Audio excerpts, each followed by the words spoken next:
dan juga ya, terima kasih. Sejak adanya COVID-19 dan sejak adanya vaksin, teman-teman kakak-kakak, plus sejak adanya perubahan yang sedemikian rupa di seluruh dunia, di mana perubahannya menyangkut polusi makin parah, kemudian banyaknya makanan-makanan yang direkayasa, minuman juga, gaya hidup yang berubah total, ya, apalagi ketika kemarin kita dalam kondisi pandemi, rata-rata nggak berani keluar rumah, lupa olahraga, kemudian juga ke depan juga setelah itu apa namanya? Setelah itu juga kita akhirnya masih terpengaruh sampai sekarang gitu ya. Jadi kita masih belum apa namanya belum kembali ke normal sehingga otomatis akhirnya menimbulkan lifestyle baru. Dan salah satu yang menjadi concern kita dengan adanya vaksin, ini yang sampaikan bukan saya, tapi Dr. Patrick Hills ya, beliau yang waktu itu di bulan November menyampaikan di AFC ya, bahwa salah satunya adalah rusaknya DNA tubuh kita. Rusaknya DNA tubuh kita membawa begitu banyak persoalan penyakit. Dan salah satunya yang sekarang juga menjadi concern, menjadi kenaikannya beratus-ratus lipat, yaitu adalah kanker.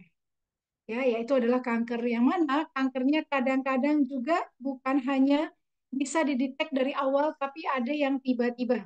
Walaupun sesungguhnya seperti yang kemarin kita bahas ya, mungkin ada sudah mulai ada apa namanya ya, sudah mulai ada perubahan, tetapi biasanya akan semakin terasa di pasien ketika dia sudah misalnya sudah mulai muncul benjolan, kemudian sudah mulai menimbulkan rasa nyeri, demam, rasa tidak enak pada tubuh, tidak bisa tidur, tidak bisa menelan, dan sebagainya, dan sebagainya. Teman-teman, kakak-kakak semua, sebelum nanti kita akan ngobrol panjang lebar dengan para survivor cancer, yang mana juga kita sangat mengacungkan jempol ya buat sahabat-sahabat kita yang saat ini Allah berikan sebuah ujian penyakit, dan mana juga semoga kita senantiasa doakan ya buat diri kita dan juga buat sekeliling kita, semoga kita senantiasa sehat walafiat, senantiasa dalam bentuk rasa syukur kita tidak ada berkurang, walaupun apapun ujian hidup kita, dan kita memaknai semuanya adalah sebagai bentuk rasa kasih sayang Allah. Nah, ini saya sampaikan dulu ada beberapa cancer yang sekarang di Indonesia ini paling mematikan. Dan ini berdasarkan data per 1 Juni tahun 2024. Yang pertama adalah kanker payudara. Kanker payudara ini sekitar 65.000 orang yang terkena dan jumlah kematian adalah sekitar 22.000 jiwa. Jadi sepertiganya. Penyebabnya belum diketahui pasti, namun penelitian membuktikan bahwa resiko kanker payudara terjadi rata-rata ya akibat pola hidup yang tidak sehat atau kemudian juga mengkonsumsi makanan cepat saji. Walaupun sekarang kanker juga banyak terjadi bagi mereka yang menjaga pola hidup sehat ya, itu banyak sekali. Nanti kita akan bahas lebih lanjut. Yang kedua adalah kanker serviks. Ini adalah tumor ganas yang berkembang pada leher rahim wanita dan penyebabnya juga belum diketahui secara pasti, namun umumnya disebabkan oleh virus HPV atau Human Papilloma Virus ya. Gejalanya bisa berupa pendarahan yang tidak normal, sakit ketika berhubungan seksual, dan keputihan yang abnormal. Faktor yang mempengaruhi adalah salah satunya seringkali gonta-ganti pasangan, kemudian juga karena apa namanya persoalan di bagian usus, ya. Yang ketiga, kanker juga yang sekarang meningkat di Indonesia adalah paru-paru. Yang repot adalah kanker paru-paru karena dia termasuk organ dalam. Dan ini juga bisa disampaikan ya, ini hanya data ya teman-teman ya, jadi jangan takut ya, ini hanya data. Dari 34.000 jiwa yang mengalami kanker paru-paru biasanya hampir lebih dari separuhnya tidak survive. Ini hanya sebagai data teman-teman. Kemudian mengapa ini muncul? Orang tahunya ketika udah parah, karena itu tadi ya, bagian dalam jadi tidak terasakan. Jadi pada saat sudah mulai nafas yang sangat sesak, atau batuk terus-menerus yang tidak berhenti, atau ada indikasi-indikasi lain, baru kemudian itu orang mulai berobat. Itu yang ketiga. Yang keempat adalah kanker hati. Kanker hati diawali dengan pertumbuhan tumor ganas yang menyerang hati atau liver. Terdapat dua jenis yang perlu kita pahami, yaitu kanker primer dan sekunder. Primer menyebabkan komplikasi sirosis atau penyakit radang hati atau disebut dengan hepatitis. Sedangkan yang sekunder adalah menyebarkan sel-sel kankernya ke organ lain. Jadi dari kanker hati juga be careful, bisa jadi nanti menyerang ke kanker usus besar dan ke kanker payudara. Seperti itu. Yang berikutnya yang kelima, kanker yang juga cukup tinggi, ini berdasarkan tadi data 1 Juni 2024 adalah kanker nasofaring. Ciri-cirinya nyeri di tenggorokan, ya, dia ada nasofaring itu terletak di bagian belakang tenggorokan, sekitar langit-langit rongga. Gejalanya biasanya ada muncul benjolan di tenggorokan, pilek yang tidak kunjung sembuh, ada mimisan, sulit menelan, ya, dan ini biasanya diduga terkait dengan infeksi virus Epstein-Barr atau EBV. Berikutnya yang keenam adalah kanker yang cukup juga banyak menyerang di Indonesia adalah usus besar. Ciri-cirinya adalah diare. Ini mau ini guru nih. Mau ini Ya. guru. Kak Suhelningsi izin untuk mute ya, teman-teman. Yang baru masuk silakan untuk mute. Penyebab utama kanker kolon adalah mutasi genetik. Faktor yang dapat meningkatkan tumor ganas ini adalah diabetes, berat badan berlebih atau obesitas, suka merokok, mengkonsumsi alkohol berlebihan, jarang berolahraga, jarang mengkonsumsi makanan berserat, dan memiliki riwayat penyakit kanker usus besar. Berikutnya adalah kanker limfoma yang kemarin kita bahas ya, atau disebut juga dengan kanker kelenjar getah bening. Salah satu jenis kanker yang menyerang kelenjar dan saluran limfa manusia, gejalanya adalah benjolan di sekitar leher, ketiak, dan selangkangan. Rata-rata orang yang mengalami ini mengalami penurunan berat badan secara signifikan, sakit di bagian dada, sulit bernafas, mudah lelah hingga sering berkeringat di malam hari. Rata-rata yang diserang adalah anak-anak, ya, rata-rata yang diserang adalah anak-anak. Berikutnya adalah leukemia, kanker darah yang berasal dari sel darah putih. Rata-rata gejala dari leukemia adalah anemia, kekurangan sel darah merah, sulit bernafas, mudah lelah dan wajah pucat, mudah memar, mimisan, dan darah haid cenderung banyak, berat badan turun drastis, demam dan berkeringat di malam hari, mudah terkena infeksi dan sakit, sakit di bagian sendi dan tulang. Penyakit leukemia dapat menyebabkan komplikasi serius apabila tidak segera ditangani. Akan larinya ke pendarahan di dalam otak, dalam usus, dan dalam paru-paru. Oke, itu sementara teman-teman yang bisa saya sampaikan mengenai masalah CA. Kembali lagi, yang saya juga mau highlight adalah apapun itu, ini adalah sebagai ilmu pengetahuan buat kita, teman-teman kakak-kakak ya. Ini ilmu pengetahuan, ini wawasan. Sehingga yang penting bagi kita, kemarin sudah di-highlight juga oleh Kak Rali, adalah tetap tenang, kemudian tetap bahagia, kemudian juga tetap kita mendekatkan diri pada Tuhan, pada Allah Subhanahu wa taala karena kita memahami ya, aku yakin yang Maha menyembuhkan adalah Allah. Ikhtiar kita sebagai manusia adalah memahami tentang kanker, kemudian mulai menyesuaikan perubahan pola hidup, kemudian berobat, dalam hal ini berobat ya silakan, kemudian apa yang dianjurkan oleh dokter karena beliau yang paling tahu, plus juga dengan adanya keberadaan Subharasi Utsukutsi ya, dan juga beberapa hal lainnya. Oke, teman-teman, alhamdulillah ya, yang hadir sudah 62 juta orang. Saya sapa dulu, ada Karali bersama putranya ini, Masya Allah. Halo, pagi, pagi, pagi, Karali. Pagi, pagi dulu pagi. Iya. Oh, ikutan dada dia, saya pin juga Karali ya. Oke, Karali. Alhamdulillah ya, kita ketemu di pagi hari ini dalam keadaan sangat-sangat luar biasa dan kemudian juga senantiasa selalu bersemangat. Kak Rali boleh cerita Kak, ini mungkin ada orang yang belum mendengar ya teman-teman ya sahabat ya. Apa yang dulu awal ketika Kakak akhirnya sampai di diagnosa cancer dan kemudian tahapan-tahapan yang Kakak rasakan. Silakan Kak, Kak. izin dong. Kak Ya, Mona, ya. Kak Rali boleh khusus untuk Kak Mona sama Kak Rali dipin boleh Iya, supaya sudah. gambarnya besar. Iya, Kak Rali sudah saya pin ya. Saya Kak juga Mona sudah. belum? Aku di sini sih sudah Kak. Sudah Bu. Oh, udah ya. Sudah pin. Ya, Bentar, silakan bentar. Kak Rali. Oke, terima kasih Kak Mona. Selamat pagi semua, bunda-bunda, kakak-kakak, abang-abang. Eh, Seperti biasa saya agak sambil rempong ngurusin baby karena nggak bisa disuruh pergi dulu. Oke, ini mungkin mengulang dari yang kemarin ya, Kak Mona ya. Kemarin udah sempat kita bahas, tapi karena nggak direkam, jadi kita ulang lagi. Oke, pertanyaannya Kak Mona mungkin saya sampaikan lagi di sini supaya teman-teman mungkin bukan menjadi pelajaran lah, tapi menjadi ilmu tambahan lah. Ini tapi mungkin saya note dulu ini versi versi saya. Jadi mudah-mudahan mungkin kalau ini menjadi kebaikan buat orang lain diambil yang baiknya. Karena saya menyadari nggak semuanya tahapan ini bisa dilakukan setiap orang karena semangat dan caranya itu semua pasti berbeda. Oke, mungkin kalau ada yang masih baru di sini, perkenalkan ya, saya Rali, saya seorang pejuang kanker pejuang kanker mamae stadium 2B grade 3.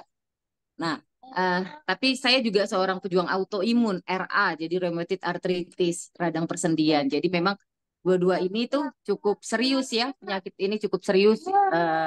Di mana saya sudah sebelumnya itu saya sudah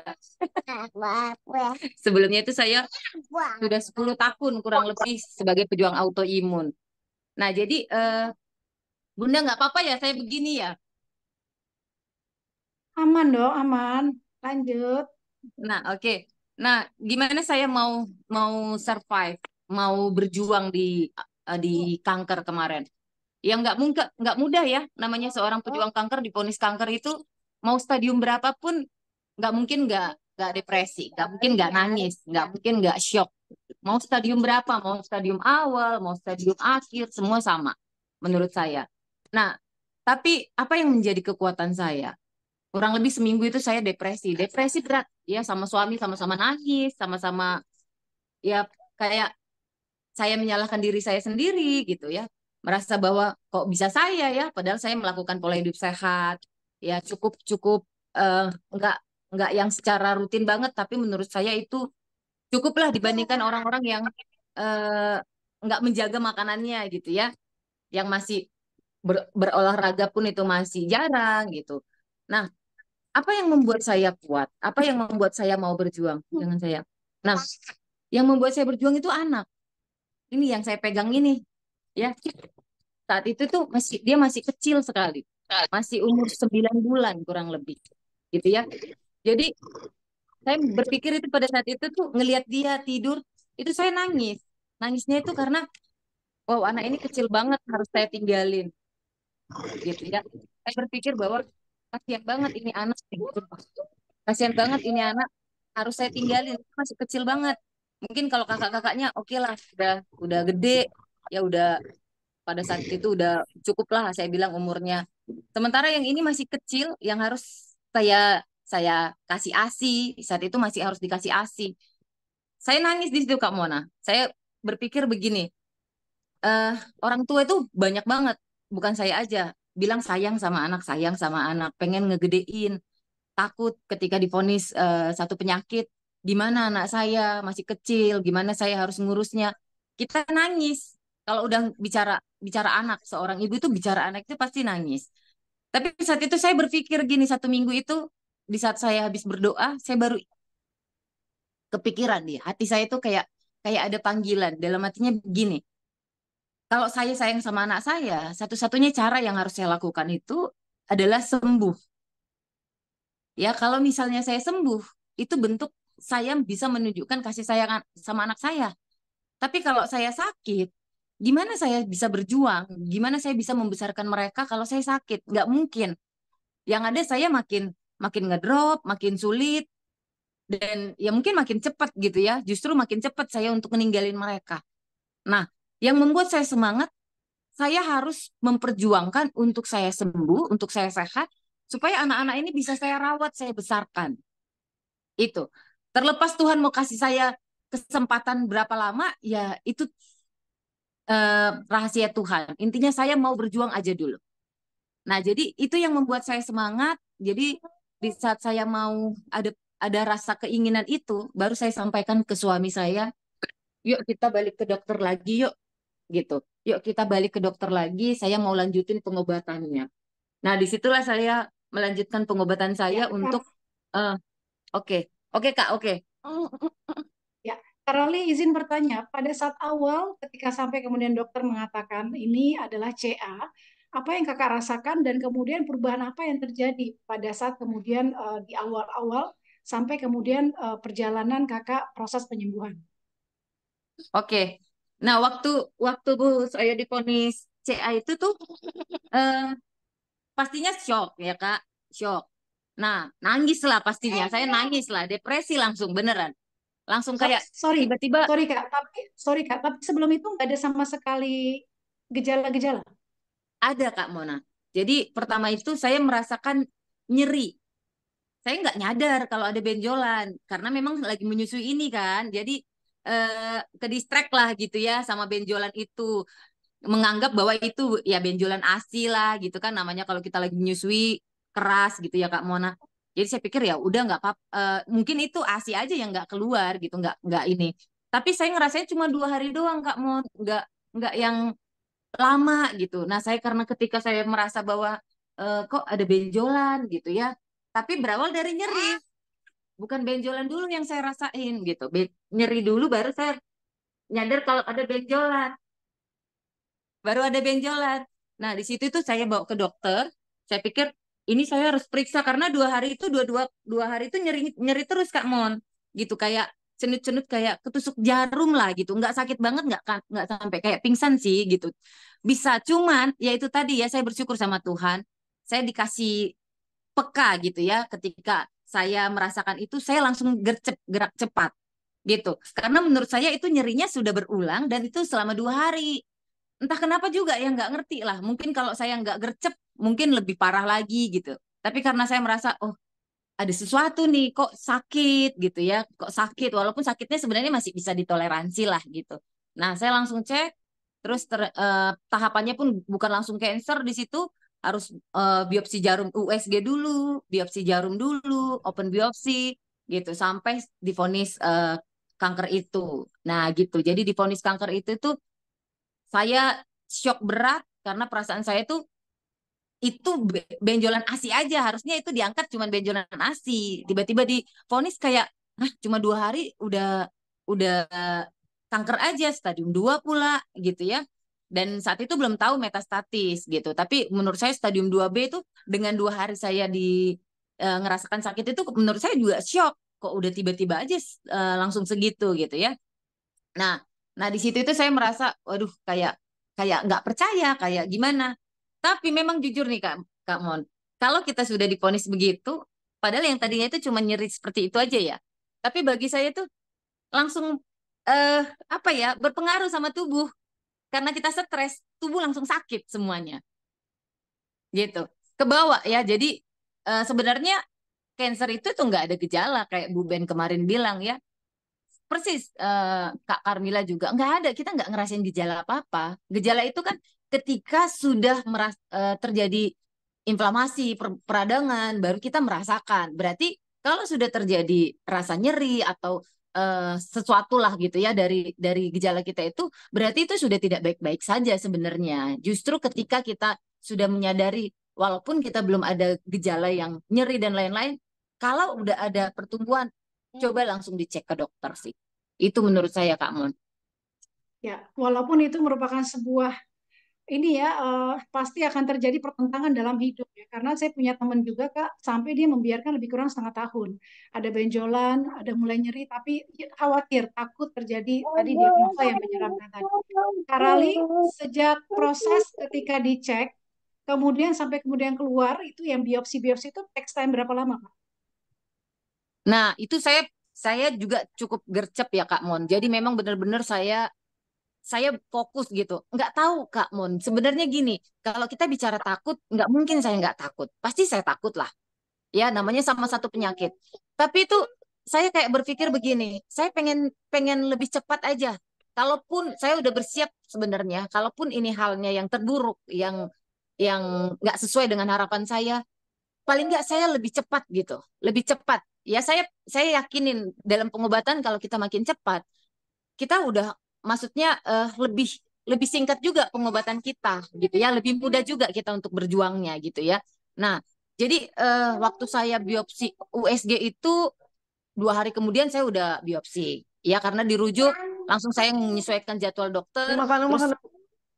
terus habis itu dokter langsung biopsi jarum. Terus disarankan lagi masuk ke ini ke biopsi open biopsi. Nah itu eh, cukup cukup dekat lah jaraknya. Nah yang membuat saya itu open biopsi ke operasi mastektomi, ya hasilnya sudah cancer ke apa namanya ke mastektomi itu yang agak lama karena memang setelah divonis kanker untuk memutuskan kita mau melakukan pengangkatan payudara itu butuh ketenangan yang luar biasa ya. Kita harus merelakan satu PD kita harus diangkat itu nggak segampang itu kita langsung oke. Mungkin kalau operasi oke lah gitu. Saya butuh butuh cukup waktu di situ itu tapi nggak lama-lama nggak sampai berbulan-bulan kurang lebih 2 mingguan lah Kak. Ya memang ya nggak tahu ya Tuhan Tuhan luar biasa ya memberikan saya kekuatan ya nggak memberikan saya waktu yang cukup lama. Saya cuman berdasarkan hati sih Kak Mon, panggilan hati aja. Saya anggap saya cukup, saya udah nggak butuh masukan-masukan, saya udah nggak butuh. Kalau suami saya nggak ibaratnya tidak 100% support untuk saya melakukan pengangkatan payudara. Jadi keputusan itu pure dari saya sendiri. Pada saat itu saya berpikir ini hidup saya, ini nyawa saya. Jadi biar gimana pun nanti sakit dan seperti apapun saya yang ngerasain gitu. Jadi memang saya memutuskan sendiri untuk saya mengambil keputusan untuk mastektomi itu. Jadi kurang lebih 2 mingguan lah Kak Mon jaraknya. Oke, kemudian pada saat kakak diketahui CA, apa yang dokter sarankan, Kak? Dan kemudian apakah beliau menyampaikan step by step-nya? Apakah ini memberikan pilihan atau seperti apa, Kak? Oke, nah seperti biasa ya, kalau dokter itu kan hanya sebagai sarana ya untuk menyampaikan apa cara yang terbaik. Keputusan kembali ke kita. Nah, waktu saya udah divonis itu, terus beliau menyampaikan untuk mastektomi gitu ya. Nah, itulah tadi saya bilang mastektomi itu butuh waktu saya untuk memutuskan itu. Nggak langsung di situ dokter bilang saya langsung siap gitu. Nah, jadi dokter memang menyampaikan untuk nanti kita harus melakukan mastektomi dulu. Karena dengan riwayat yang saya punya, jadi dokter menyarankan untuk dilakukan dulu pengangkatan, habis itu masuk ke kemoterapi itu. Jadi pada saat itu dokter saya ini tidak menyarankan saya radiasi, saya nggak ngerti ya Kak. Tapi dari awal dia cuma menyampaikan untuk kemoterapi gitu. Nah kemoterapinya dia juga udah sampaikan itu 6 kali. Tapi after kita sudah melakukan pengangkatan payudara sampai nanti benar-benar jahitan ini sembuh, kering, baru kita masuk ke tahapan kemoterapi. Gitu Kak Mon. Oh, oke, jadi clear ya apa yang dia sampaikan kepada Yes. pasien, dan itu juga merupakan pilihan begitu ya. Artinya untuk Ya, vasektomi tadi adalah apa saran, tapi kalau misalnya yang bersangkutan tidak, ya itu artinya ada keputusan tetap di tangan si pasien gitu, Kareli ya. benar. Beliau juga sempat menyampaikan ke saya untuk apa namanya untuk pilihan untuk rekonstruksi ya. Ya. Jadi nanti dia udah jelasin, tapi saya ya itu tadi saya memilih untuk tidak rekonstruksi karena saya dengan pertimbangan-pertimbangan ya pastinya dalam dalam pikiran saya khawatir nanti menjadi satu masalah lagi gitu. Jadi ya udahlah gitu. Saya memilih untuk tidak. Ya. Kak Reli, boleh istirahat sebentar. Saya sekarang mau ngobrol dulu sama Kak Laila ya, saya. Itu sambil dedeknya diobrol, ajak main dulu. Udah nonton dia. Udah nonton. Oke, sekarang saya mau Oke cek dulu, Kak. Kak. Iya, makasih Kak Reli. Nanti kita ngobrol lagi. Kak Laila, halo. Assalamualaikum. Kak Laila belum belum masih di mute? Iya. Hai Kak Iya, halo Laila. Kak. Waalaikumsalam. Iya. Selamat pagi, Kak. Pagi, Masya Allah cantik sekali nih Kak Laila. Laila tuh Karoma. Luar biasa namanya. Kak Laila boleh tahu CA apa Kak Laila? Kanker ovarium, Kak. Kanker ovarium. Oke, boleh cerita Kak, bagaimana itu asal muasalnya sampai Kakak kemudian sadar itu ada CA dan apa yang dilakukan tahap-tahap awal. Silakan Kak Laila. Nah, sebelumnya perkenalkan dulu nama saya Lailatul Karomah, umur 21 tahun, status saya sebagai mahasiswi di Universitas Muhammadiyah Bangka Belitung. Nah, pada tahun 2022 di bulan Desember akhir, eh, saya menyelesaikan ujian saya kampus di semester 3. Nah, pada waktu itu orang tua saya melihat ada perbedaan dari perut saya. Katanya kok perutnya kakak besar gitu, keras. Emangnya kenapa? Terus ibu aku bilang ini, kamu hamil gitu. Enggak lah, cek aja gitu kan. Nah, kemudian kita memutuskan untuk ngecek, hmm, dicek di USG di rumah sakit. Waktu itu kata dokter ada tumor itu di ovarium sebelah kanan.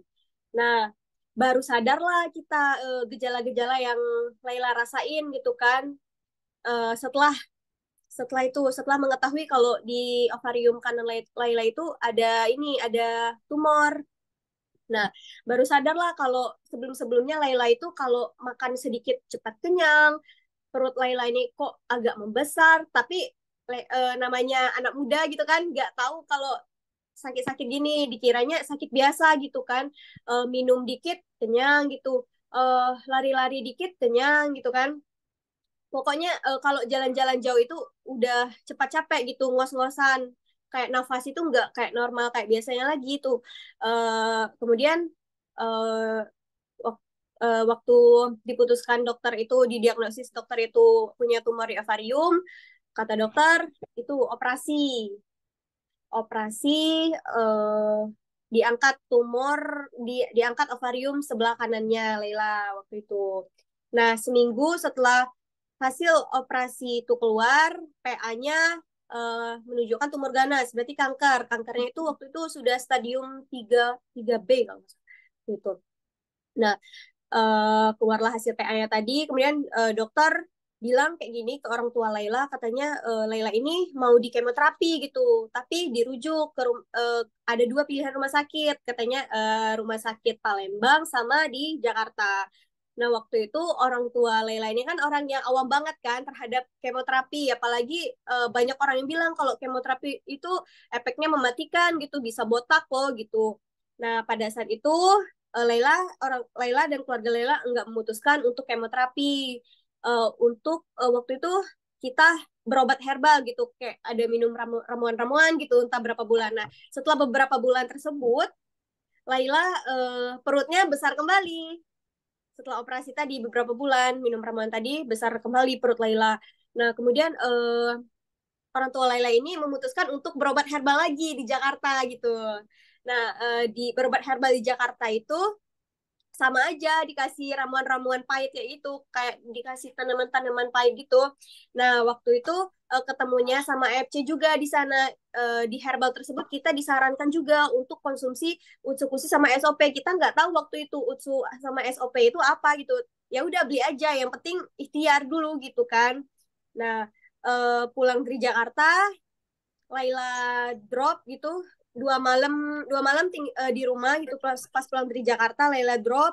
eh Pertamanya itu kayak uyang-uyang gitu kak, uyang-uyang terus kejang kejang hebat waktu itu, kemudian nggak sadarkan diri. Nah, dibawalah Laila ke rumah sakit Baktiwara, rumah sakit Primaya Pangkal Pinang.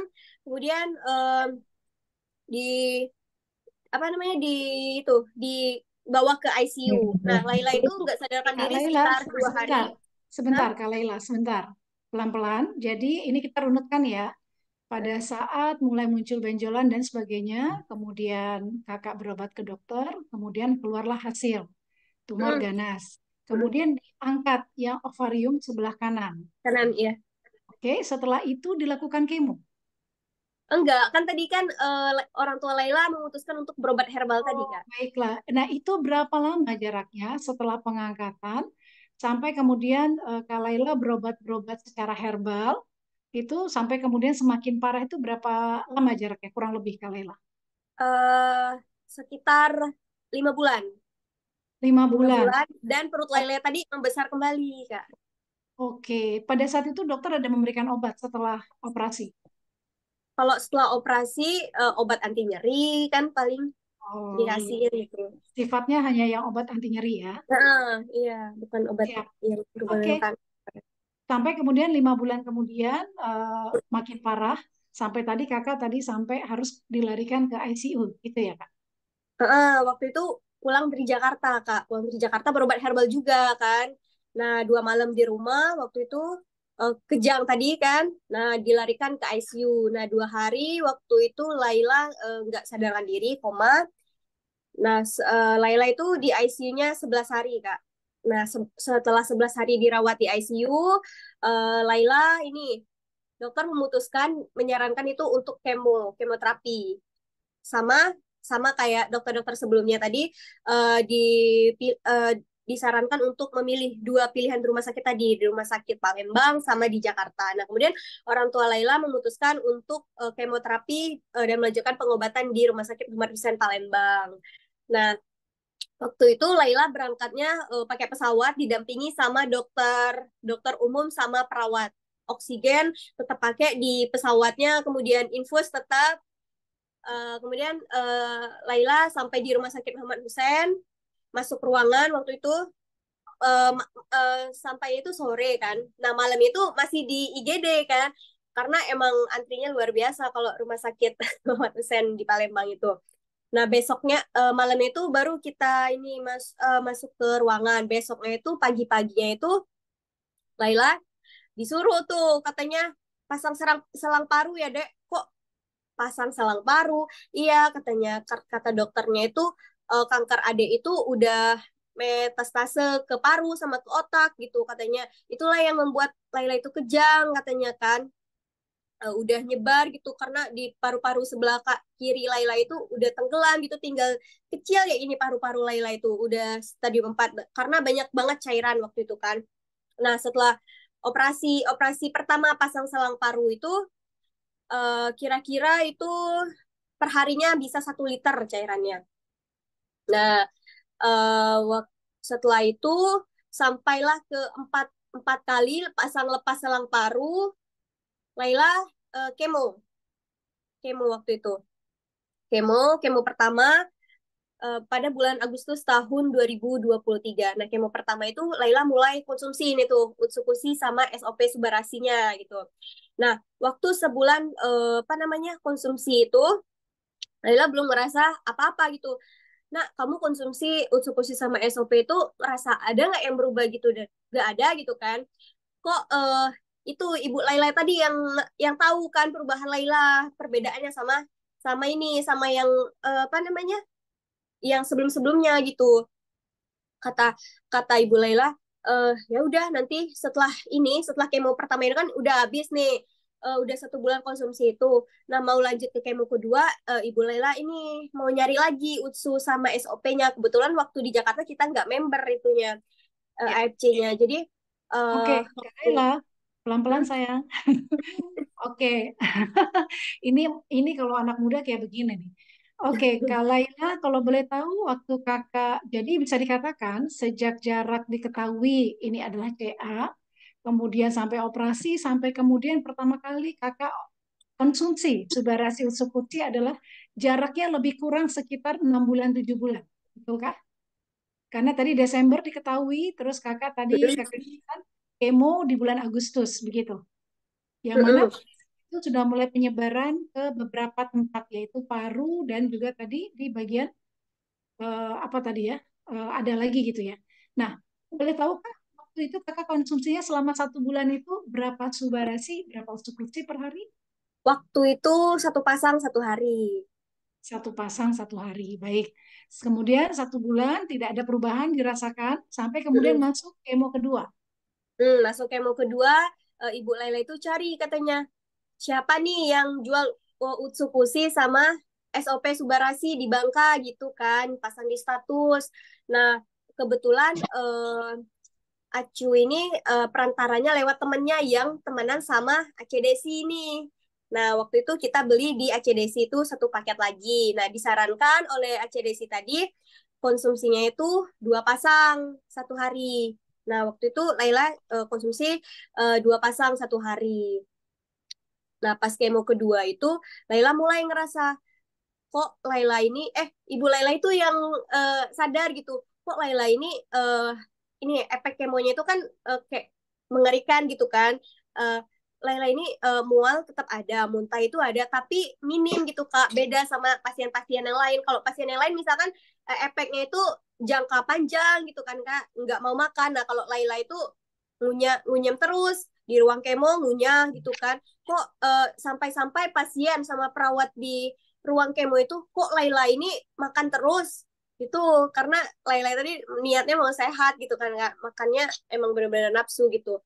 Nah, kelihatanlah perubahannya itu dari konsumsi itu. Makanya setelah itu kemo lanjut kemo sampai kemo keempat, orang tua Laila itu beli paket diamond itu di ACDC AFC-nya gitu karena emang perubahannya emang ada gitu menyata. Nah, sampailah di kemo keempat, itu setelah kemo keempat, Laila disuruh evaluasi sama dokter gitu. Disuruh evaluasi, kemudian di USG, CT scan abdomen.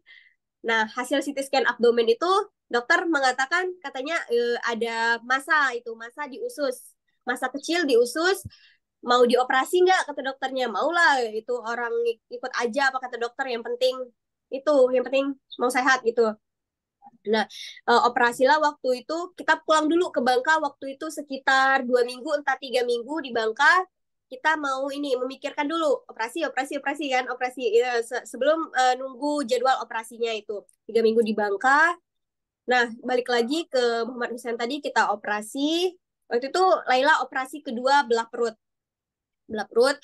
eh Operasi sebelum operasi itu dokter nyebutnya gini, Laila katanya, ini kan kita nggak tahu kan, uh, nanti pas operasi yang di dalamnya itu bagaimana gitu, apa yang terjadi gitu. Nah, dokter ini sebelum operasi mau bilang ke Laila, gimana nanti, itu kan masanya di usus, gimana kalau ususnya nanti taruh di luar, gimana kalau ovarium kiri sama rahimnya itu diangkat. Laila nggak apa-apa, Laila ikhlas gitu. Laila mau lanjut tindakan operasi ini kata kata itu dokternya. Ya udah dok, mau aja gitu. Yang penting sehat, nggak apa-apa gitu. Kalau rahim sama ovariumnya nggak ada gitu. Uh, nah setelah selesai operasi, waktu itu datanglah dokter itu supervisor khusus kanker itu, dokternya bilang gini masuk ke ruangan, kita nggak tahu kan maksud maksud dokter itu gini kan. Nah jadi keluarlah hasil PA-nya waktu itu 4 sampel biopsi itu hasilnya tidak terdeteksi sel ganas dari stadium 4 sampai ke tidak terdeteksi sel ganas waktu itu. Nah setelah itu kata dokternya waktu kita kontrol setelah operasi itu, Laila ini hasilnya udah bagus semua, berarti lanjut kontrol per 3 bulan sekali. Nah kontrolnya Laila ini per 3 bulan sekali Kak Laila, stop lagi ya. saya. Baik, jadi dari kemo pertama sampai kemo keempat, kakak selalu minum setiap hari adalah 2 pasang. Suba Iya, dan itu, betul ya? kalau kemo pertama itu 1 pasang. Nah kalau kemo Ya. 2, 3, 4 sampai sekarang 2 pasang. Ya, dari 2, 3, 4 itu 2 pasang. Itu Mm-mm. jaraknya dari 2, 3, 4 itu total berapa lama itu, Kak? Sampai bulan Februari 2 pasang. Berarti Agustus sampai Agustus Februari. sampai Februari ya 2 pasang.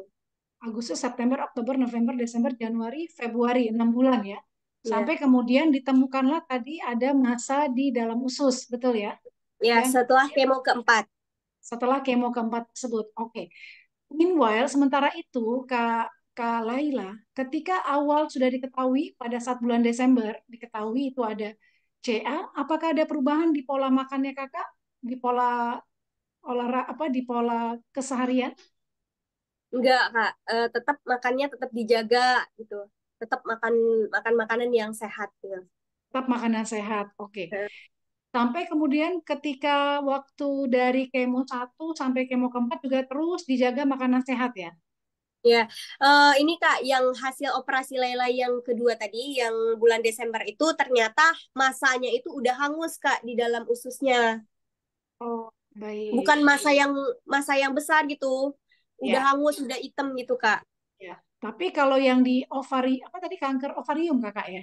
Ya, ovarium. Kalau di ovariumnya juga sekaligus dicek ya tadi ovarium Heeh, dan kata kemudian di dada juga di apa di di paru juga dicek sekalian. eh, usus tadi kan nggak taruh di luar pertama nih. Nah, yang kedua ovarium kiri sama rahim Laila kata dokternya bagus setelah hasil operasi tadi bagus, jadi nggak diangkat gitu. Nah, yang selang parunya ini dilepasnya kemo ketiga. Nah, waktu itu selang paru Laila ini padahal hasil ronsennya itu cairannya masih ada Pak, tapi selangnya udah dilepas. Nah, waktu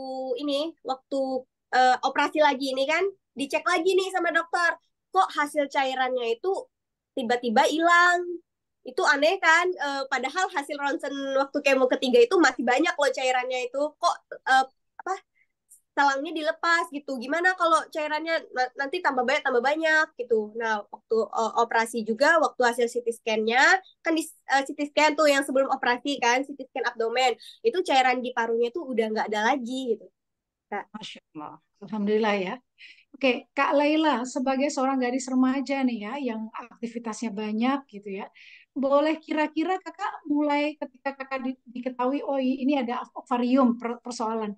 Kakak ada flashback nggak kira-kira kenapa ya kok ini bisa terjadi? Misalnya apa kira-kira di masa-masa lalu yang mungkin jadi pembelajaran buat kita, Kak Laila? eh yang pertama karena pola makan emang berantakan, yang kedua emang jarang olahraga karena muluk-muluk itu Laila selalu mengejar pendidikan, belajar terus gitu. Laila dulu nggak mementingkan kesehatan, malah pendidikan yang Laila nomor satukan. Laila itu dulunya belajarnya sampai jam 1, jam 2 malam, nggak mikir kesehatan gitu Kak. Misalkan lesnya dari sore, nanti pulangnya malam, lanjut belajar lagi sampai jam 1, jam 2, jadi nggak ada istilah istirahat gitu. Mungkin sama pola makan yang berantakan. Laila itu kan suka makan yang junk food itu, nggak tahu itu mana yang sehat, mana yang enggak gitu. Bantai habis waktu itu kan. Mungkin dari itulah, sama pikiran kan Kak, pikiran. Oke, kemudian Kak Laila ketika dapat tuh vonis itu, apa yang kakak rasakan? Nangis, sedih gitu. Kok kenapa sih Laila yang kena gitu? Kok kenapa nggak teman-teman Laila yang pola makannya berantakan itu nggak kena gitu? Sedangkan Laila kena itu. Kenapa gitu? Sempat depresi juga gitu. Ya. Dan waktu itu sebenarnya kakak juga tahu konsekuensinya ya, ketika sudah dikatakan Ah, FCA di stadium 3 ya, ke Iya tahu depan Kak. seperti apa gitu konsekuensinya segala macam begitu ya. Iya tahu. Oke. Terakhir berarti tadi diangkat semua ovarium. Enggak kan, ovarium kirinya usus tadi kan bagus kata dokter. Oh, baik. Ovarium kiri sama rahim bagus kata dokter. Jadi nggak diangkat lagi. Sama cairan di paru tadi udah nggak ada lagi gitu. Sudah nggak ada itu berarti di bulan Desember Januari tadi ya. Desember. Nah, Oke. disarankan dokter waktu itu kontrol per 3 bulan. Nah, kontrol pertama itu di bulan Maret per 3 bulannya. Nah, di bulan 2024. 2024 hasilnya, hasil labnya bagus. Kemudian kontrol kedua per 3 bulannya itu bulan Juni yang kemarin. Nah, hasil labnya juga bagus. Nah, nanti kontrol ketiganya di bulan September. Mohon doakan Laila ya teman-teman. Masya Semoga Allah, hasilnya Insya bagus Allah. lagi. Insya Allah kita doakan bersama. Kak Laila, sejak terakhir tadi yang di bulan Desember, apakah kakak tetap konsumsi Suba Utsu? Tetap sampai sekarang Laila tetap konsumsi, dan Laila dari bulan Maret konsumsi gratis sampai sekarang. Masya Allah, ini udah langsung mengandung ini iklan ini yang Maret mulai gratis ya. Ya, Kalau secara jumlah saya, bagaimana per hari saya? perharinya kalau dari bulan Maret itu Laila udah konsumsi sepasang. Oke, dari Desember sampai Maret masih dua pasang. 2 pasang sampai Februari. Secara feel body sampai sekarang apa yang dirasakan? Ada nyeri-nyeri atau ada nggak nyaman atau bagaimana? Sekarang udah nggak ngerasa gitu lagi, nggak, udah alhamdulillah udah enakan. Alhamdulillah sudah enakan ya. Masya Mm-mm. Allah. Kak Lela, terima kasih. Balik lagi nih kepada Kak Reli. Kak Reli, ini ini luar biasa nih anak muda ya Kak ya. Ini membuat kita juga jadi Masya Allah ya. Eh, ya kalau bicara tentang kansernya dia stadium 3 bahkan gitu ya Kak ya. Iya. Dan ini di masa dia remaja di mana dia fokusnya adalah belajar, belajar, belajar. Artinya kita belajar juga dari Kak Leila. Masya Allah, terima kasih banyak ya Kak Leila. bagaimana anak muda ini punya semangat yang luar biasa, terus kemudian juga membuat jalan terus, dan inilah mungkin yang membuat sel-selnya juga jadi semakin, sel CA-nya semakin takut dengan Kak Leilanya ya. Menurut Kak Reli gimana Kak? Optimisme, semangat dan segala macam apakah berpengaruh pada diri seorang pasien kanker? Iya betul. Saya jujur ya ngedengar cerita cerita Laila itu sebagai seorang anak muda. Anak muda itu yang divonis kanker, terus juga ibaratnya dengan risiko pengangkatan dan lain-lain, saya simpulkan dia siap gitu ya, siap tempur. Itu saya speechless, bener-bener kayak wow, anak muda yang ibaratnya dia masih masih dengan bahagianya, tapi harus dihadapkan dengan problem yang cukup besar, tapi dia punya semangat, Kak. Dan saya lihat auranya dia itu aura yang benar-benar semangat untuk berjuang sehat gitu. Jadi saya benar-benar salut sama dia. Saya percaya benar kata Kak Mona, memang aura positif kita, semangat kita, itu mempengaruhi kok tingkat kesembuhan itu jauh lebih besar. Dimana kalau kita terlalu banyak mengeluh mungkin ya, nggak mungkin orang kanker itu nggak merasakan sakit. Saya percaya itu merasakan sakit. Tapi kalau sakit ini kita ubah menjadi doa, ya ketika rasa sakit itu datang, tapi nggak kita tangisin, dalam arti mungkin nangis ya, tapi nangis ini dijadikan doa, itu berkurang. Jadi kita perlahan-lahan kita itu jauh lebih semangat, jauh lebih semangat. Ketika sakit itu kita tangisin, kita ratapin, kita tangisin, itu sakitnya tuh berkali-kali lipat munculnya. Nah, mungkin saya pun mungkin sama. Jadi ketika dia merasakan itu, terus dia tetap, tadi saya dengar itu dia bilang, saya pengen sehat gitu. Jadi gimana caranya dia mau terus berjuang. Dan ya itulah sekarang dinyatakan di pemeriksaan pertama itu bagus, pemeriksaan kedua bagus. September nanti mudah-mudahan, bukan mudah-mudahan, harapan kita harus bagus juga.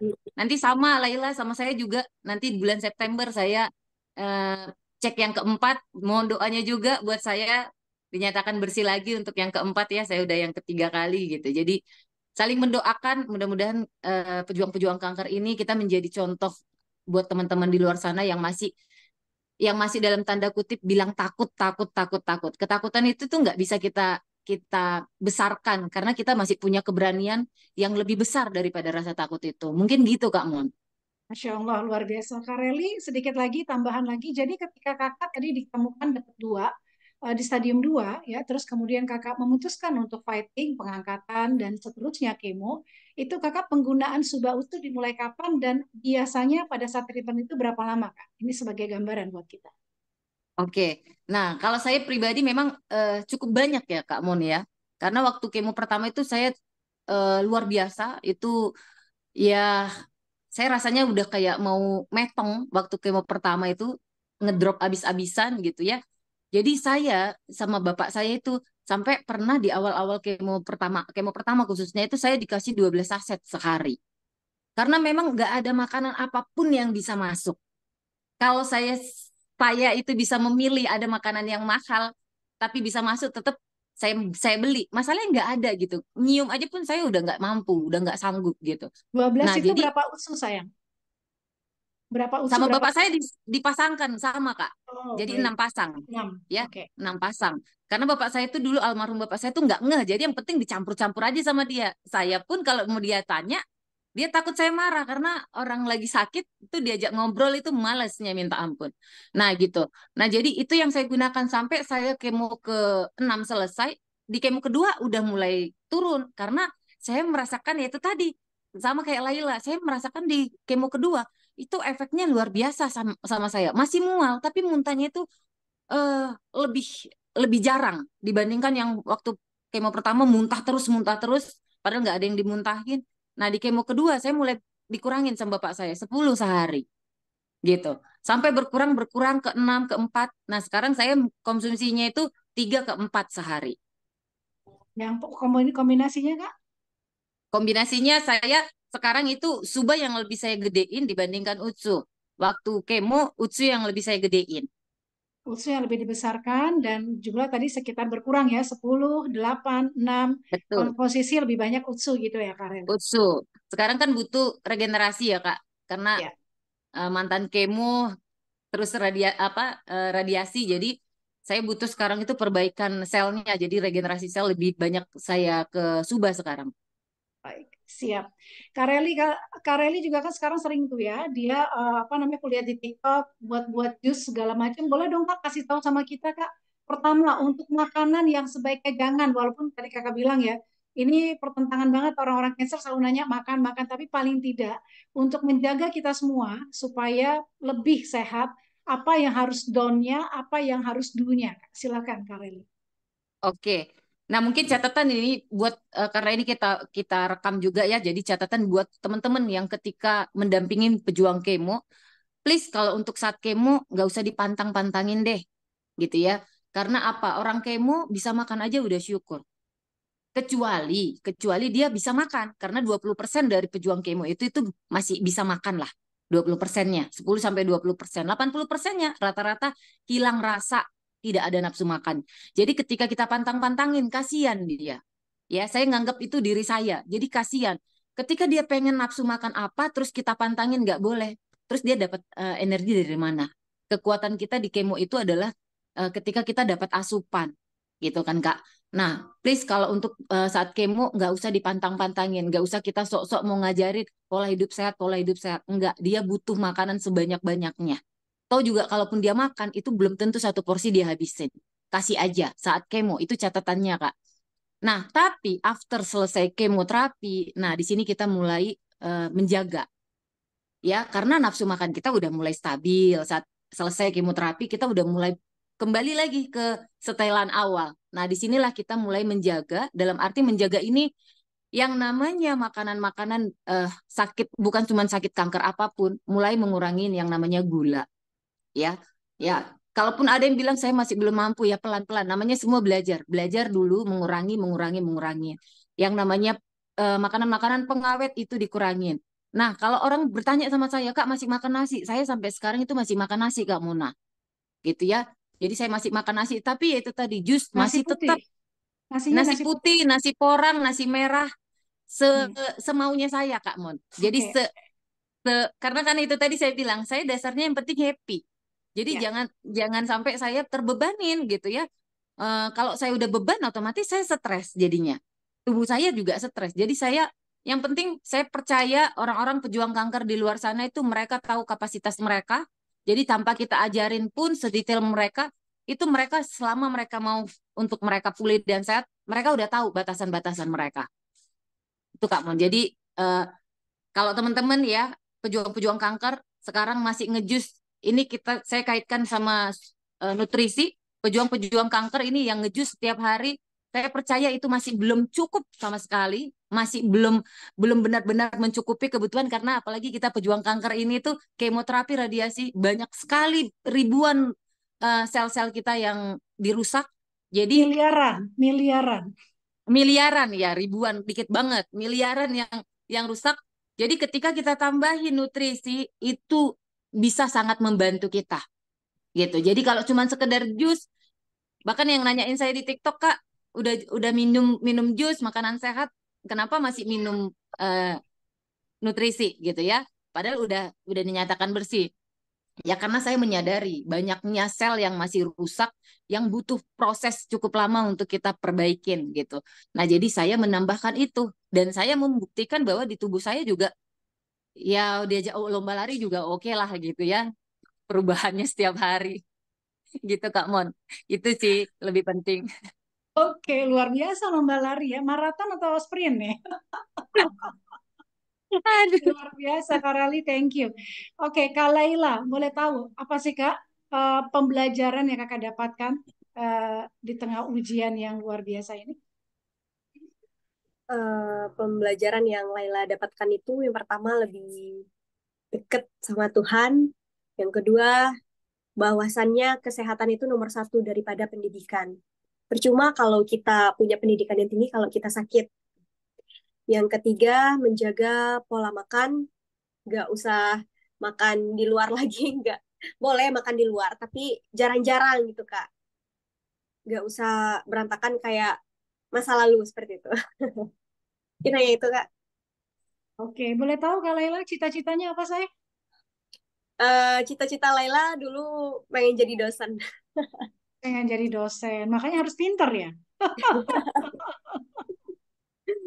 Masya Allah, tabarakallah, luar biasa. Oke, teman-teman 8:07, boleh sedikit ya kita berikan kesempatan mungkin. Dari percakapan ini ada yang belum tercover. Kalau ada yang mau tanya boleh ya, masing-masing satu pertanyaan untuk Kak Raili, satu pertanyaan buat Kak Laila. Silakan. Kalau ada yang mau, silakan open mic atau langsung di kolom chat nanti kita bacakan. Silakan. Semoga apa yang tadi kita obrolin ini bermanfaat ya, teman-teman kakak-kakak ya. Dan sambil kita menunggu apa Halo namanya? Kak, selamat pagi. Pagi, silakan. Dengan siapa ini? Aku Jen Kak, tapi aku sambil Oi, nyetir jadi oke nggak apa-apa ya. Dari tadi aku silakan. nyimak banget Kak Reli sama Laila. Ya, silakan Kak Jen. Oke, gini, baru kemarin aku ketemu sama temenku, sahabat aku, dan dia baru ngaku kalau dia itu cancer gitu loh. Aduh, ini tuh sedih banget gitu loh, karena bener-bener temen deket dan dia kemarin ulang tahun, kita tuh sengaja gitu loh ke rumah dia ngasih surprise, karena selama ini kan kita tiap bulan ketemu. Pas kita ngajak-ngajak ketemu itu dia selalu nggak ngejawab gitu loh di grup. Tapi kalau kita ngobrol lain dia ngejawab gitu kan. Terus kan kita curiga ya. Akhirnya kita sepakat untuk datengin rumahnya kemarin, mau ngasih surprise. Terus kita ngeliat keadaan dia dan kita shock banget. Dia kurus banget, jerawatan gitu ya. Dan akhirnya dia baru ngomong kalau dia itu udah kemo ke-8 dari 12.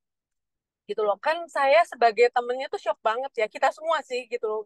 Sebagai temennya tuh shock banget. Nah, mau nanya sama Kak Reli sama Laila yang survivor, apa sih yang harus kami lakukan gitu ya, supaya dia eh, apa ya, tidak tersinggung, terus ngebesarin hatinya kan, kayaknya kalau ngebesarin hati tuh kayak basi gitu ya.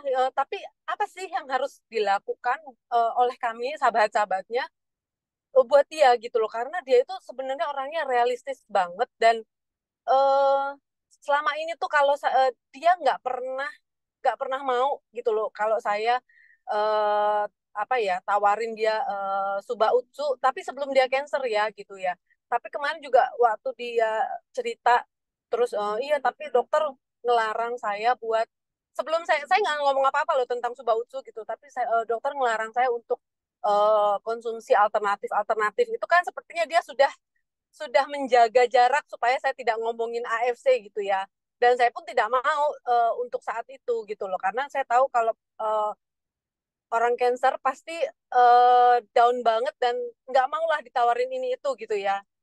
Mereka lebih mendengarin dokternya mereka gitu loh. Nah, kira-kira masukan dari Kak Reli dan Laila sebagai pejuang kanker apa sih? Sebaiknya ngapain sih kami gitu loh? Oke, thank you Kak Jen. Hati-hati di jalan, turut Ya, prihatin ya. makasih. Ya, Ini sambil speaker ya, karena di sini ada CCTV sepertinya. iya Kak. Oke Kak, Ya, hati-hati ya Kak. makasih semuanya Kak Mona. Ya sayang, pertama kita turut prihatin ya dengan kondisi temannya Kak Jen ya. Semoga beliau semakin sehat ya, semakin semangat. Silakan Kak Reli, Kak Laila. Apa yang kalian harapkan ketika berada dalam fase lagi penuh perjuangan ya, untuk teman-teman dekatnya kakak-kakak atau saudara atau orang-orang yang menyayangi teman-teman. Silakan.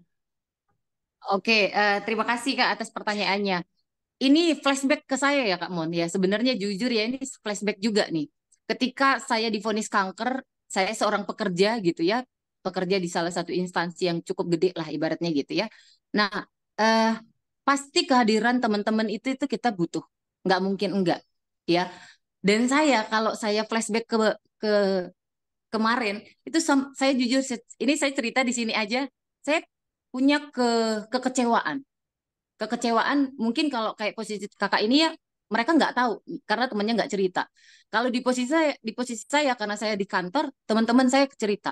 Tapi saya nggak merasakan bahwa ada, dalam arti ada kehadiran orang-orang nge-support kita. Kita butuh, walaupun jujur nggak munafik ya, kita butuh butuh support. Tapi kalau saya pribadi, saya bicara real ya Kak, karena orang Batak biasanya tembak langsung. Nah, ini Batak juga nih Kak. Yang ini baru Batak juga, dan saya juga orang Batak gitu loh. Oke. Nah, kalau Wah, orang Batak itu tembak langsung ya Kak Mon, nggak pakai basa-basi. Jujur, pada saat itu saya berpikir gini Kak Mon. Ini saya ngomong real aja karena saya orang Batak nggak suka basa-basi Kak Mon. Jadi saya saat itu berpikir jujur kalau di kantor saya salah satu staff senior juga dan kebetulan saya itu di apa namanya di area kerja saya itu saya salah satu yang punya punya inilah punya jabatan lah gitu ya Kak. Jadi saya salah satu ketua ketua umum untuk di wilayah Kalimantan seluruhnya Serikat Pekerja.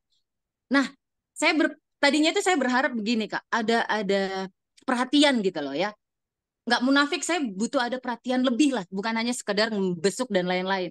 Dan saya nggak ngedapetin itu, jujur. Karena saya berpikir, di saat saya pengobatan itu, saya butuh dana, cukup gitu. Tapi ternyata nggak terketuk hati orang-orang, saya punya sempat kekecewaan dan sempat saya ngedrop, Kak. Karena saya jadiin pikiran, kok nggak ada yang nge-support ya? Gitu ya, kok nggak ada yang ini. Sampai saya saking kemarin butuhnya, kebayangkan Kak Mon satu satu hari saya harus minum 12 saset Subarasi dan itu berapa banyak yang harus saya keluarin dana. Walaupun saya pekerja, uang tetap habis. Ya sebulan saya 1 diamond, Kak.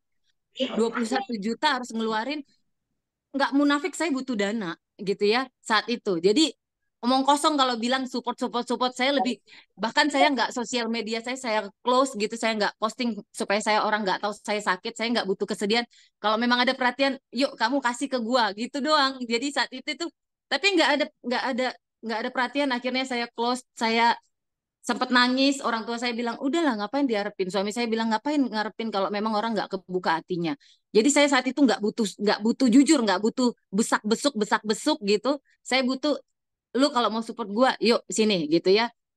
Kasih apa yang bisa bisa kasih gitu. Kalau cuman hanya doa doa, saya butuh doa memang gitu. Tapi saya pikir doa keluarga saya itu lebih penting. Jadi kalau saran saya nih Kak, eh, saya to the point aja. Udah, mungkin saya nggak tahu kita nggak tahu latar belakang dia, kebutuhan dia seperti apa. Kalau memang kakak mau support, kasih aja deh. Nggak mungkin nggak dia minum gitu. Kalau menurut saya kasih aja gitu. Kakak patungan sama teman-teman, kasih udah. Terlepas dia mau pakai apa enggak, kasih kasih aja informasi. Kan dia menganggap bahwa itu gratis ya, gitu ya. Dia nggak beli. Ketika itu kita kasih, kita antarkan ke rumahnya, mau pakai apa enggak, udah. Intinya kakak sampaikan kak mau pakai apa enggak, nggak apa-apa. Tapi ini tiket baik kak, tiket bagi kami untuk support. Mudah-mudahan kasih tahu aja bahwa ini adalah produk yang baik dan lain-lain gitu. Biarkan dia mau berpikir, karena kita ajarin seperti apapun, kayak tadi saya bilang, dia udah punya pola sendiri, nggak perlu kita support seperti apa. Yang kuat ya, dia jauh lebih kuat, saya percaya itu sih mungkin dari aku Kak. Oke, thank you Kak Rali, karena Batak tembak langsung. Apa yang lo bisa kasih? Jangan banyak speak-speak, kata Kak Rali. Oke, ini kalau tipenya Kak Rali. Kalau tipenya Kak Laila gimana Kak Laila? Kalau Laila dulu kan waktu pertama kali didiagnosis tumor itu, Laila kayak mengurung diri gitu, kayak menutup, nggak maksudnya nggak usah ada yang tahu gitu kalau Laila itu sakit gitu Kak. Itu jadi waktu itu Laila punya temen ibu ibu Laila gitu. Jadi waktu awal-awal tumor itu. Nah, waktu Laila sudah parah, orang-orang udah tahu semua gitu. Laila Laila sakit cancer gitu. Ya Allah, kok ini gimana gitu kan? Kayak kalau teman-teman gue tahu gitu, kalau Laila itu sakit kanker gitu, mungkin diomongin sana sini gitu. Itu yang terbesit dalam pikiran Laila waktu itu. Nah, seiring berjalannya waktu, Laila mulai mau menerima lingkungan, kalau teman-teman Laila tuh boleh kok misalnya kayak support Laila gitu, boleh gitu. Kalau yang ada mau nanya-nanya kanker boleh ke Laila gitu. Waktu itu pertama-tama itu emang agak gimana gitu, kayak nggak mau menerima teman itu ke rumah gitu buat jadi teman cerita, karena Laila itu kayak mengurung diri gitu, mengurung diri, nangis setiap hari, nangis gitu.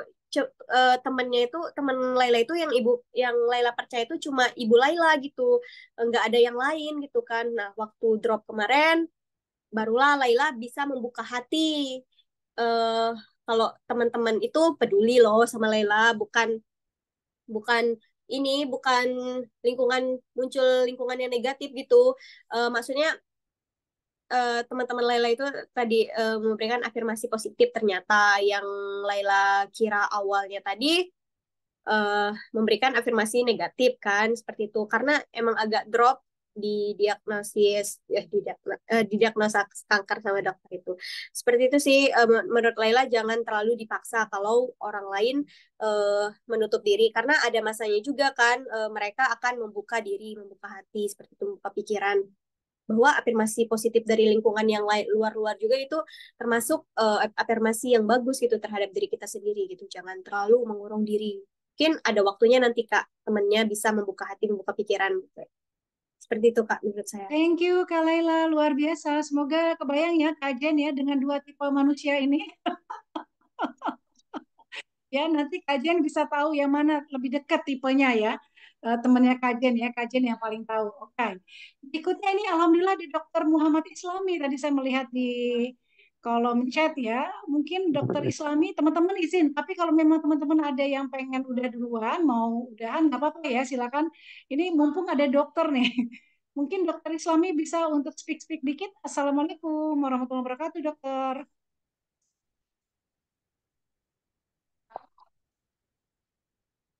Ya, Dokter Islami. Hai, hai, hai.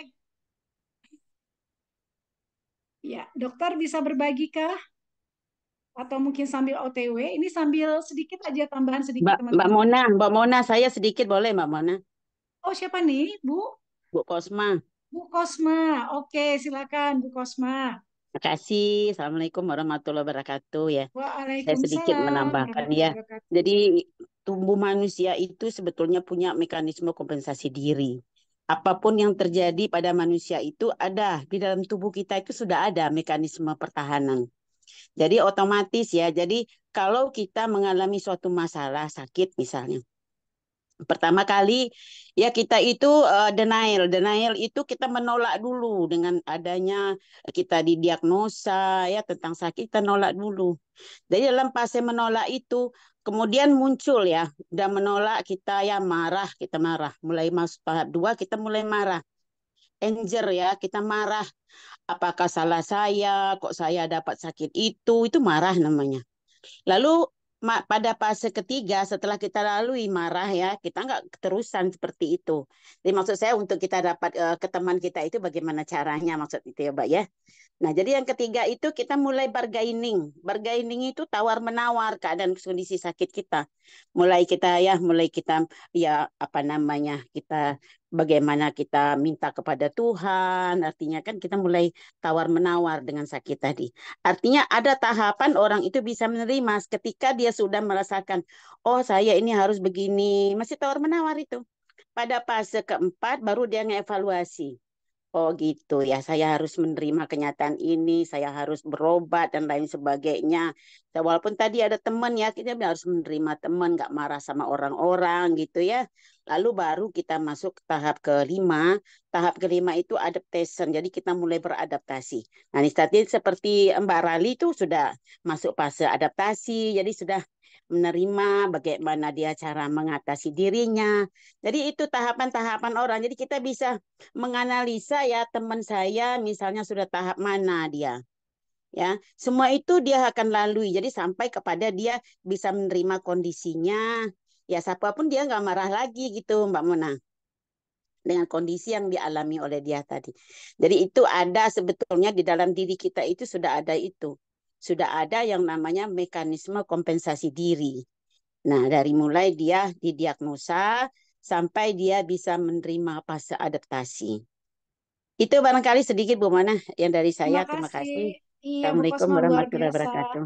Waalaikumsalam warahmatullahi wabarakatuh. Dan mungkin ya, dengan kita sudah memahami ini, ada baiknya untuk jika ini terjadi buat keluarga, buat kita, atau buat siapapun, ada baiknya kita memperpendek fase yang di awal. Agar biar lebih cepat Ya, nanti upaya penyembuhannya ya. Jadi acceptance-nya juga biar dipercepat. Dan apa namanya, semangat untuk semangat untuk kita surviving itu bisa lebih besar gitu. Karena Tadi yang dikatakan Bu Kosma kan fasenya ada 5 ya. Kalau tadi masing-masing butuh fase yang cukup lama, khawatirnya itu akan juga memperberat diri sendiri ya si pasien tersebut begitu. Walaupun kita pahami ini bukan sesuatu hal yang mudah untuk dapat dicerna ketika vonis itu muncul. Oke, thank you Bu Kosma untuk Ya. tambahannya. Oke, kakak-kakak, jam 8.22 sepertinya mungkin dokter Islami sedang dalam kondisi periksa pasien mungkin ya. Beliau bisa mendengarkan, tapi mungkin dalam hal ini belum bisa untuk banyak memberikan respon. Sedikit tambahan saja kakak-kakak, ini adalah pertengahan bulan. Pertengahan bulannya itu kalau kita hitungnya adalah di Hijriyah ya. Di mana ini adalah terkait dengan gravitasi bumi terhadap bulan. Jadi sekarang ini kita berada di tanggal 12 kalau saya nggak salah ya. Jadi udah masuk ke pertengahan bulan yang mana pada saat jadi ciri-cirinya adalah ketika ada bulan purnama. Ketika ada bulan purnama itu biasanya gravitasi bumi terhadap bulan lebih tinggi. Apa yang terjadi? Yang terjadi adalah ada terjadi gejolak pada diri kita.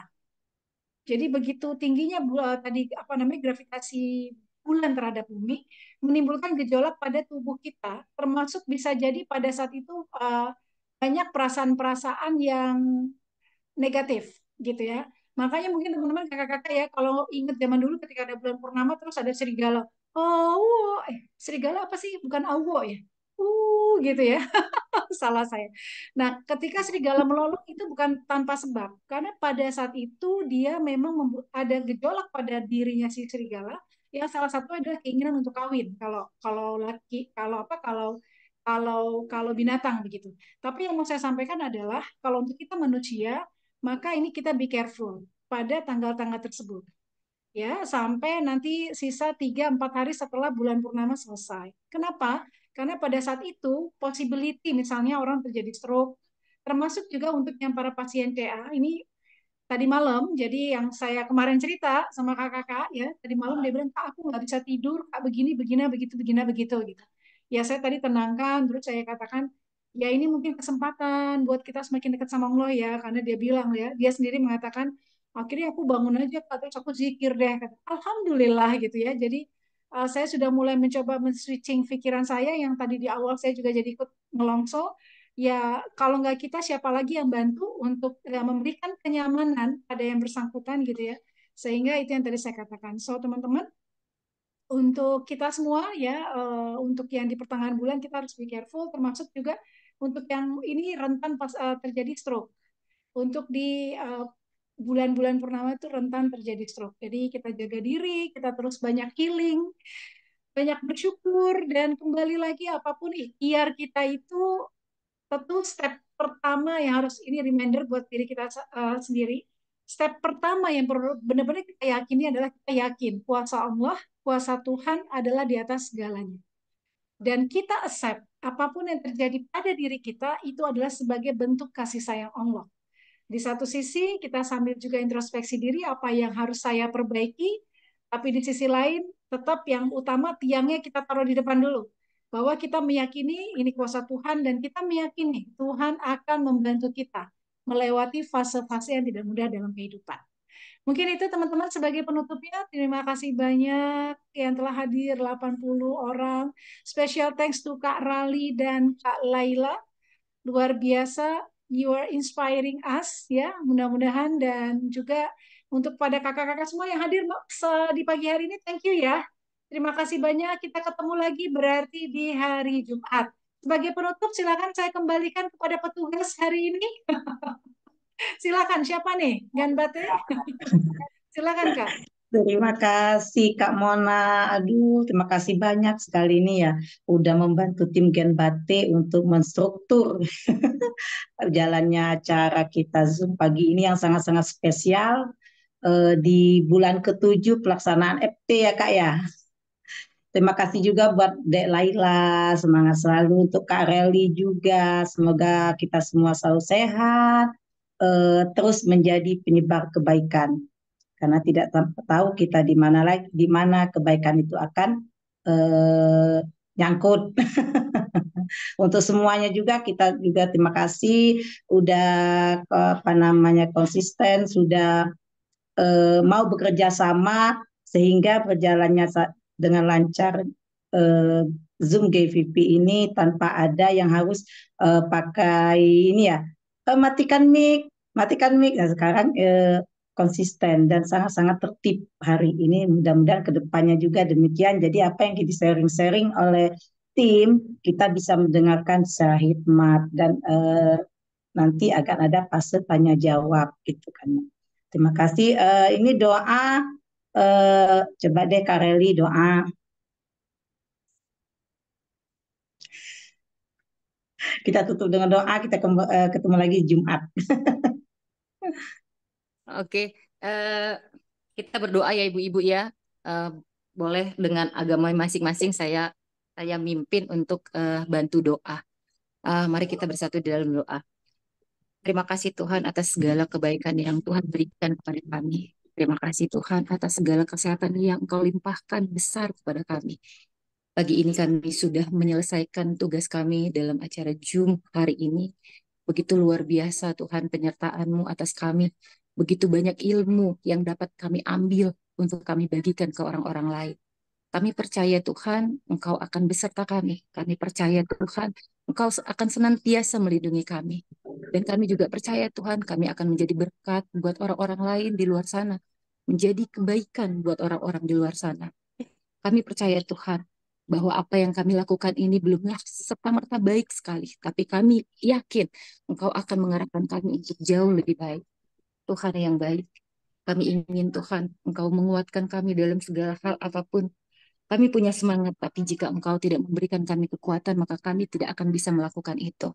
Dan kami juga ingin Tuhan, kiranya apapun yang kami kerjakan, apapun yang kami lakukan, Kau senantiasa memberkati itu Tuhan. Agar apapun yang keluar dari mulut kami ini, menjadi suatu kebaikan untuk penyemangat buat orang lain. Untuk menjadi pemacu buat orang-orang lain untuk menjadi sehat dan pulih. Tuhan, kami ingin Tuhan, senantiasa Engkau selalu beserta kami. Sertai perjalanan kami, sertai apapun yang kami lakukan ini Tuhan. Kami yakin Tuhan, dengan hati kami yang tulus, dengan niat kami yang baik, Engkau akan memberikan jalan kebaikan buat kami dan orang-orang yang kami bantu. Biarlah untuk saat ini Tuhan yang sedang mengalami sakit penyakit, Engkau pulihkan, Engkau angkat penyakit mereka. Orang-orang yang kami dampingin saat ini, Engkau pulihkan mereka Tuhan. Bukan karena kekuatan kami, tapi kami percaya Engkau beserta mereka. Engkau melimpahkan segala kebaikan kepada mereka. Melalui perantaraan-perantaraan apa yang kami sampaikan dan nutrisi yang kami sarankan ini Tuhan, Engkau memulihkan mereka. Engkau sembuhkan mereka. Agar mereka bahagia Tuhan, bisa menjemput kembali kesehatan mereka, bisa melakukan apapun yang mereka ingin lakukan, dan mereka bisa menggapai semua impian mereka Tuhan. Kami ingin Tuhan, informasi ini bukan berhenti di kami saja, tapi semakin banyak, semakin banyak, semakin banyak sekali orang-orang yang diberkati dan mendapatkan kesehatan mereka. Terima kasih Tuhan, biarlah kami menjadi orang-orang yang senantiasa ikhlas dalam segala apapun, tidak perhitungan, tidak mengeluh, tidak banyak marah jika kami tidak mendapatkan rezeki, tidak jika masalah kami selalu bertubi-tubi, biarlah kami menjadi orang-orang yang senantiasa selalu mengucap syukur dalam keadaan apapun. Kami percaya Tuhan, kami ini adalah manusia-manusia pendosa. Karena itu, izinkan kami, kuatkan kami untuk selalu dekat kepadamu, selalu berserah. Apapun itu, semuanya kami serahkan kepadamu Tuhan. Terima kasih Tuhan yang baik. Terpujilah namamu, sekarang sampai selama-lamanya. Amin.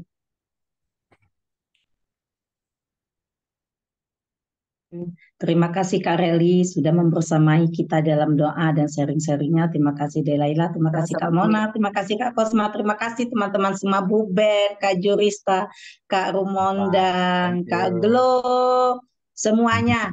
Semoga sehat selalu, tetap semangat, menyebarkan kebaikan. Semoga kita selalu dilimpahkan rahmat dan kasih sayangnya secara dan rezeki yang berlimpah, closing bertubi-tubi. Semata-mata kita adalah menolong dan tidak mengharapkan ya sama-sama Kak Ani dengan keikhlasan kita. Terima kasih Kak Wani dengan keikhlasan kita, dengan hati yang penuh gembira, karena apa, hati gembira itu adalah obat semestinya yang secara real gitu kan. Tetaplah tersenyum walaupun apapun keadaannya, tetap juga kita selalu bersyukur dalam keadaan apapun, karena apa? Kalau kita banyak mengeluh, akan terjadi yang oh, terima kasih juga Celisa. Jadi tetap Kasih senyum Kamila. bahagia selalu sama-sama. Jumpa lagi dari Jumat. Ada sesi spesial lagi kah? Kayaknya seru deh, kayak gini lah. Sebetulnya kayak IPV kayak gini ya Kak Mona ya. Ada sesi-sesi spesialnya lebih enak gitu kan. Mana tahu ada di grup dari grup-grup yang lain ingin sharing spesial biar lebih ini lebih apa? Itu sesi Lebih diabetes, terstruktur. atau Mungkin sesi usulannya seminggu sekali aja gitu ya. Oh, Jadi seminggu seminggu sekali aja sekali ya. Oke untuk Kak. sharing apa mengenai testimoni gitu ya. Lalu yang dua kali tetap membahas bagaimana kita untuk mencapai fast track. Oh Saya iya. ini juga sih saya mau ngisi terserah minggu depan hari apa atau minggu yang lalu aritmia jantung. Oke. Jadi bagus tuh pas gini. jantung. Oh, Karena betul banyak kata Kak. yang Kata jantung Kak. Aritmia jantung itu dari GERD gitu. Maksudnya aritmia jantung saya dari GERD gitu. Jadi nanti saya bisa, tapi mungkin terserah hari apa, kapan. Mungkin Kak Mona yang sudah punya jadwal, nah nanti saya mengisi di hari itu. Oh iya. Tuh Kak Mona bisa dijadwalkan juga nih Kak Mona untuk minggu depan ya Kak. Ya jadi kepikiran teman-teman ya ini tapi kita diskusikan ya. Memang baiknya misalnya dalam satu minggu itu ada di hari yang kita akan details terhadap satu penyakit gitu ya, sehingga Betul, ini betul. juga apa namanya ini bisa menambah pengetahuan kita dan harapan kita mudah-mudahan juga ada dokter yang ada di dalamnya ya. Ya, itu Itu Kak, makanya ada satu dokter yang bisa ikut juga nimbrung di situ Kak ya.